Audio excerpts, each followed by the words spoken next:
Now, this isn't complicated. Ilhan Omar said ICE pulled her son over. DHS looked at their records and said, hey, no, they didn't. No record, no report, nothing. So now we're not debating policy here. We're just asking who's actually telling the truth. You've said that federal immigration agents actually pulled over your son on Saturday and asked him to prove his citizenship. He is, of course, a U.S. citizen, as are you. The Department of Homeland Security says, and I'm quoting them, ICE has absolutely zero record of its officers or agents pulling over Congresswoman Omar's son, and have accused you of seeking to, quote, demonize ICE as part of a PR stunt, their words. What do you say to that? Well, if ICE is saying that they have documentation of every single person that they have pulled over in Minneapolis, we would love to see that record, because we've certainly, myself and the governor, have been asking them to share information with us on the ways in which they have interacted with Minnesotans, and they have not been able to provide a single information. So it is amazing that they're able to put out this statement saying definitely that they did not pull my son over when they haven't been able to answer anything else. And ICE has been known to lie when it comes to their enforcement. Let's be clear about something, right? ICE doesn't just pull people over and forget it happened. The agents document everything. Traffic stops, questioning, names, times, locations, all the above. So when DHS says there's zero record, I don't think that's a typo. That's them saying, hey, look, this story doesn't exist. And if you're accusing federal agents of targeting your child, essentially, you better be right, because, that's a very, very serious claim. And here's why people are skeptical. Good to see you, Liz, and thank you for providing the opportunity for me today. President Trump has been calling Congresswoman Ilhan Omar into question recently, and White House border czar Tom Homan has confirmed there is an open investigation concerning her immigration status. You're no stranger to politics, I know, AJ, having run for Congress yourself, but you have been raising red flags about Omar for years now. I know there's a bit of a backstory here, but walk us through what you've uncovered.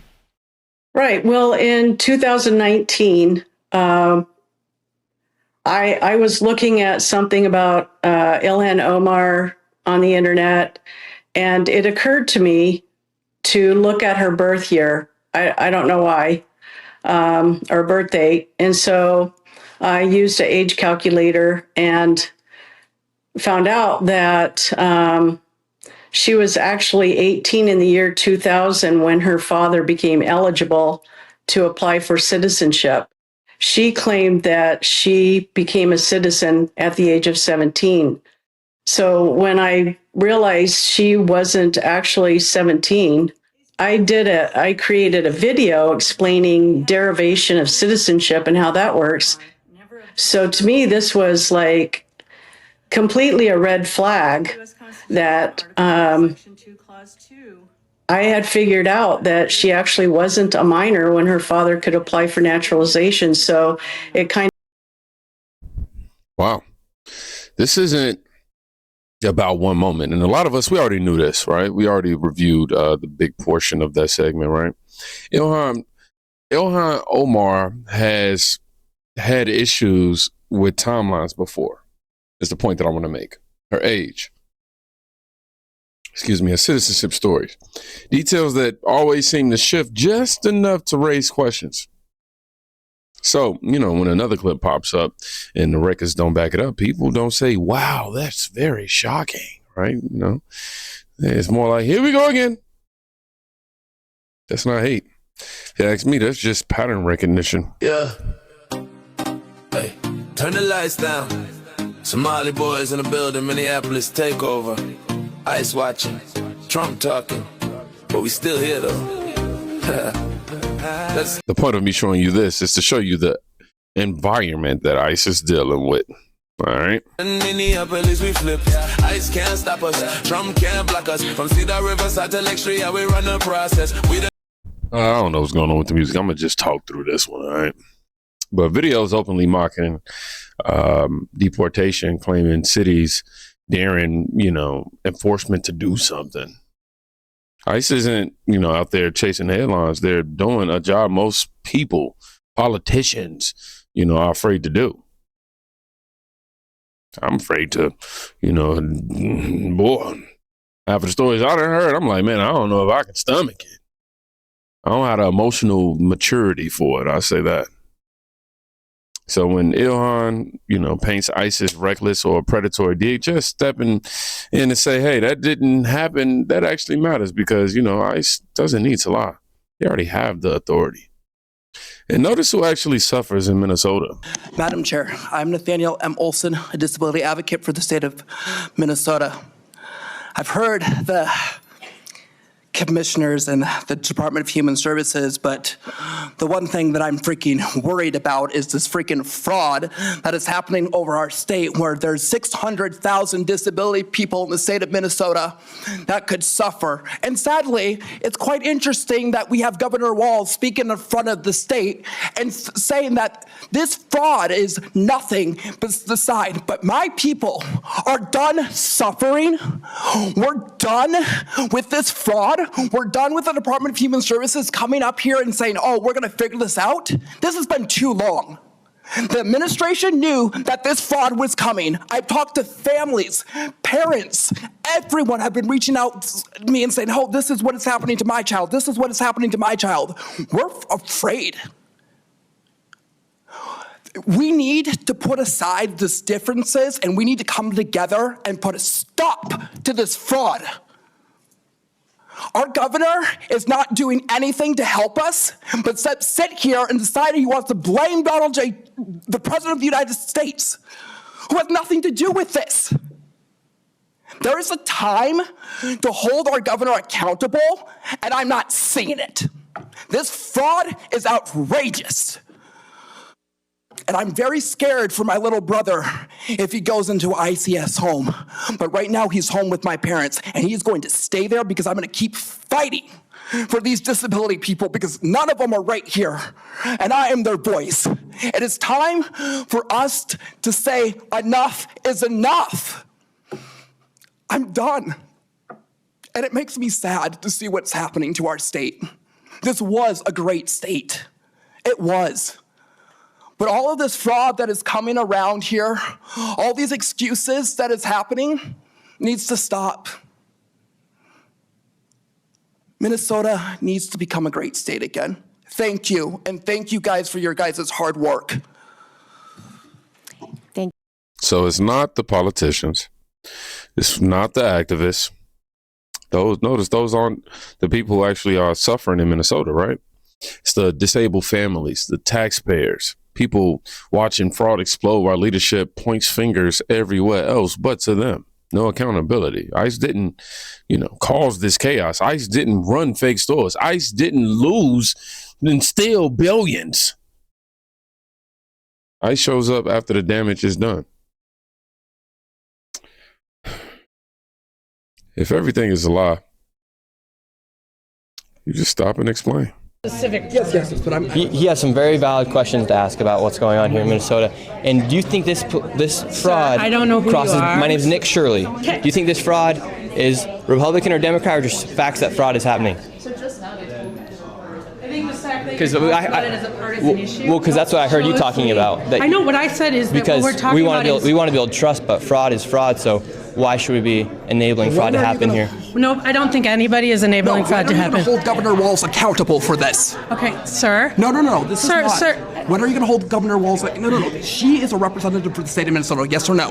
Excuse me? Yes. Are you? If you're going to talk to me like are that. you going to say to her, I'm a disability advocate. I heard you, and get we got a chance overstimulated. to testify. Thank you for testifying today. No. Ma'am. She needs to ask questions because she represents. The facts are the facts that fraud is happening here, and it's not a nonpartisan issue. How come you think fraud has been able to happen so much underneath?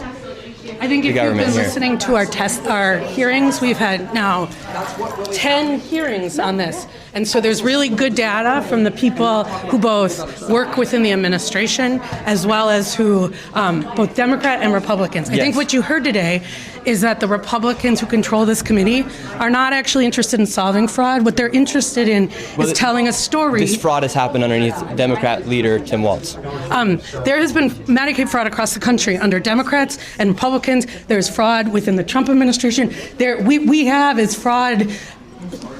Private providers have made government a mark. And so every person running government, Democrats or Republicans, are dealing with the issue of how to keep fraudsters out of our public payment. We're also dealing with veterans. We're dealing with consumers. I hope you're looking at that. If you look at United Health, currently is being charged with defrauding Medicare. You know who runs Medicare? President Trump. And so it isn't a partisan issue. The fact that you're trying to make it a partisan issue tells me you have an angle, which is fine. That's why I asked who you're with. Well, a lot of fraud has happened here. Political correctness is Governor stopping. Walz, President Trump, Governor, you look down the line, and I hope you're talking about that. Because if you look at what CMS has put out, right, Medicaid fraud is a 50-state issue.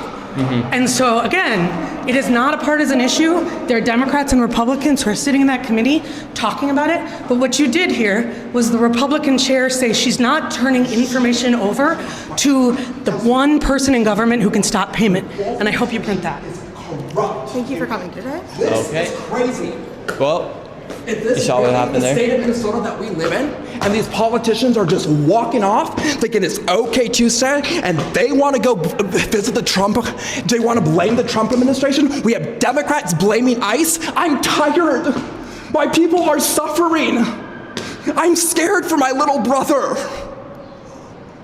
My people are suffering, and these people just walk off. We have a governor who fucking doesn't care. How many more people are gonna freaking die? How many more people are gonna go homeless? And how many more people are gonna be trafficked in our freaking system? Here's the rule of thumb. If everything is fake, you stop and explain. If everything is a lie, you welcome questions. But when people dodge cameras and rush down hallways, that doesn't scream confidence. It sounds like, please don't press me like this.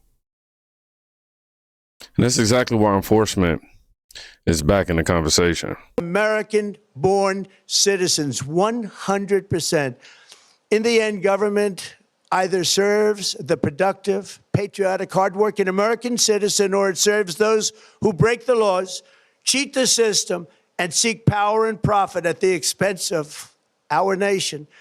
Look at Minnesota, where Somalians have taken over the economics of the state and have stolen billions and billions of dollars from Minnesota and indeed from the United States of America. And we're going to put an end to it. For so long as before my election, the vast majority of good and decent Americans were forced to watch as corrupt politicians plundered the halls of power. American-born citizens, 100%. This is why ICE is being defended again. Not because agents are bored, not because enforcement is cruel, because fraud, abuse, and chaos don't fix themselves, rather. And when politicians exaggerate or invent stories about ICE, it proves why enforcement matters.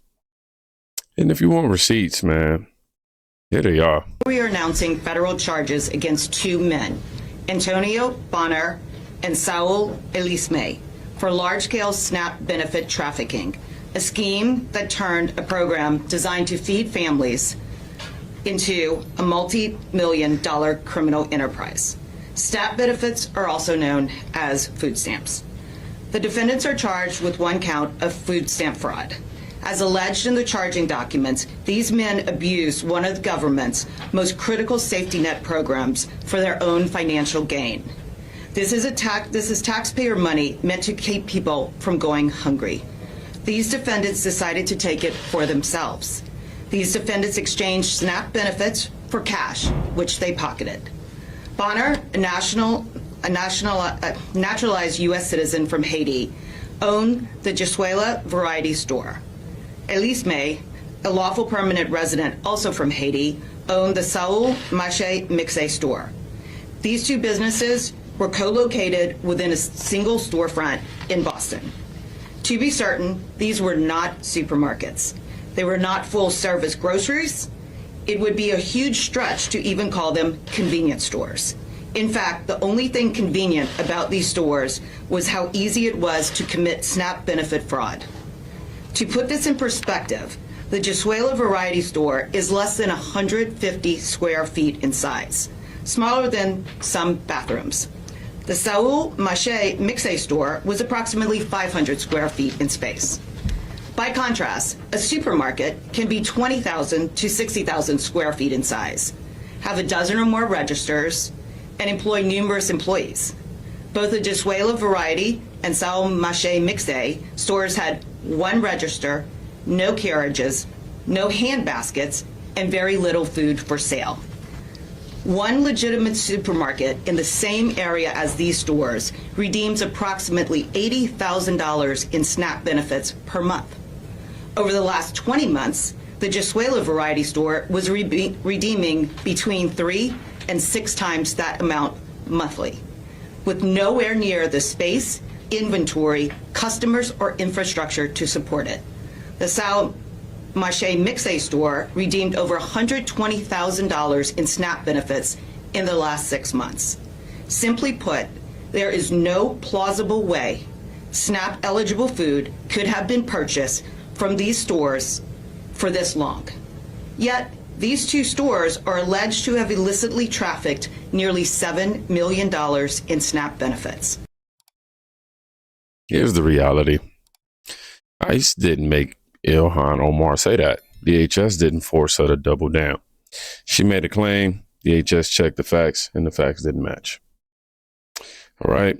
Y'all see all the fraud that's happening that they keep trying to pretend is not there. The two fake convenience store owners caught. Both were from Haiti. 7 million in food stamps turned into cash at 2 locations, less than 150 square feet in size. She says, man. Tell Ilhan, if ICE did it, prove it. If they didn't, stop lying about them. Because attacking the people enforcing the law won't cover for the people breaking it. And Americans are done pretending otherwise. Which is why if you made it to the end of this video, I want you to put, I really want to put, we're not stupid, but I'm not sure if YouTube will let us write that. Which is going to put, we're not cuckoo or crazy. One or the other. Y'all choose. Y'all be safe. Go check on a friend today. You can quite literally be saving their life. Peace.